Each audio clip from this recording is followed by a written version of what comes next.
માછી ઉમંગભાઈ કાળીદાસ માછી છે અને હું આ નર્મદા જિલ્લામાં મોટરોનું કાવડ નાખવાનું કામ કરતો છું ને બધી મોટરો ઉતારી રહ્યું છે પણ પ્લુગા જેવું એક રિઝલ્ટ નથી. V6માં છે, V4 છે, V8 છે, V6, V7. 15/4ની મેં તમે 220 ફૂટ સુધી પાણી તમારી મોટર કાઢવાની ક્ષમતા છે. જ્યારે એ પંપ લોંગ ટાઈમ ચાલવાવાળું છે ને 2009થી ઉતારી છે. એવા ઘણા છે ખેડૂતો કે અત્યાર સુધી મોટરો નીકળી નથી ને હજુ પણ ચાલતી છે ને એનો પંપ સૌથી બેસ્ટ છે.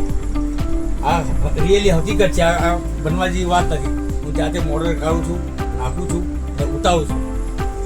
3-4 વર્ષ સુધી પંપ બનાવવાનો વારો આવતો નહીં. રેતી હોય, માટી હોય પણ એ પંપને કંઈ થતું નથી ને આખી બનાવટ એની જર્મનની બનાવટ આવે છે. એવી કરતાં બી સારામાં સારી મોટર છે ને ઓછા વોલ્ટેજમાં ચાલવાવાળી છે ને પાણી બી બરાબર આપતી છે.